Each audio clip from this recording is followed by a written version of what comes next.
Class 9, Chapter 1, Exercise 1.1 का. So the question is, figure shows Riyan's room with points O, A, B, C marking its corners. The x and y axes are marked in the figure. Point O is the origin. इसका first question है कि D1 R1 represent the door to Riyan's room.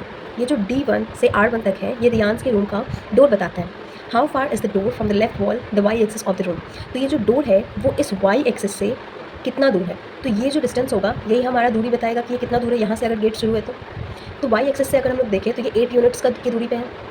फिर हमसे पूछ रहा है कि how far is the door from the x axis. अब एक्स एक्सिस से कितना दूर है, ये गेट ही एक्स एक्सिस पे है तो 0 यूनिट्स. फिर नेक्स्ट क्वेश्चन है कि what are the coordinates of D1 का क्या कोऑर्डिनेट्स है. कोऑर्डिनेट्स हम लोग कैसे लिखते हैं, x1 और y1 करके लिखते हैं. तो x1 को अगर देखें तो ये क्या है 8 और y तो ये 0 पे है, यहाँ पे तो 0 ही है. तो ये क्या हो जाएगा D1 का कोऑर्डिनेट्स 8 और 0. तो ये हमारा क्या हो गया सॉल्यूशन पहले क्वेश्चन का कि distance from y axis of the room to the door. y axis से डोर तक का क्या दूरी है, यहाँ पे पूछ रहा था how far is the door from the left wall y axis of the room. तो 8 units. And then how far is the door from the x axis से कितना दूर है तो it is 0 units. The next question में हमसे पूछा गया what are the coordinates of D1. Coordinates को हम लोग कैसे लिखते हैं तो x y करके हम लोग लिखते हैं. तो x को अगर देखें तो ये 8 है और y तो 0 है तो कोऑर्डिनेट्स हमारा 8 और 0 हो जाएगा. Moving to the next question is if R1 is the point 11.15, 0 how wide is the door. Do you think this is a comfortable width for the room door? If a person is a wheelchair wants to enter the room, will she be able to do so easily? तो हमारा room का gate क्या दूर कैसा था, D1 R1 तक था. D1 का कोऑर्डिनेट्स हम लोग पिछले वाले क्वेश्चन में निकाले थे, दैट वाज 8 and 0. और R1 का हमारा क्वेश्चन में दिया हुआ है, दैट इज़ 11.5 और 0. अब हमसे यहाँ पे पूछ रहा है how wide is the door, मतलब डोर का चौड़ाई कितना है. तो विथ कैसे निकालेंगे, इन दोनों का डिस्टेंस निकाल देंगे. इन दोनों का डिस्टेंस कैसे निकालते हैं, x2 माइनस x1 माइनस करेंगे और यहाँ पे मॉड्यूलस लगाएंगे. y को इसलिए हम लोग नहीं ले रहे हैं बिकॉज y दोनों में ही 0 है. इस फॉर्मूला को अगर हम लोग यहाँ पे पुट करते हैं तो 11.5 माइनस 8 करेंगे तो 3.5 यूनिट्स आता है. That is the answer.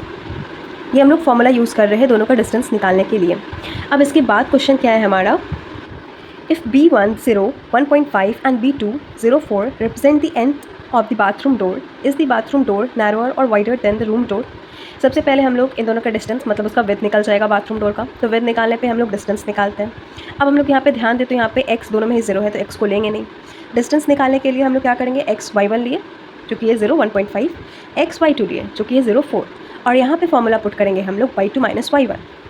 Modulus इसलिए लगाते हैं हम लोग कि अगर कुछ आंसर माइनस में आए तो वो मॉडुलस को हटाने के बाद पॉजिटिव हो जाता है. y2 क्या है 4, y1 क्या है 1.5 माइनस करेंगे तो 2.5 यूनिट्स आता है.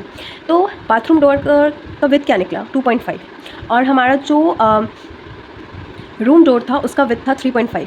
तो बाथरूम डोर तो नैरोअर है रूम डोर से, मतलब थोड़ा सा पतला है.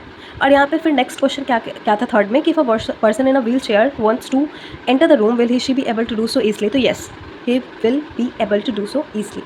नेक्स्ट क्वेश्चन में तो बस इतना ही पूछा था कि ये नैरोअर है या वाइडर है, तो it is narrower. This was all about exercise 1.1. Thank you.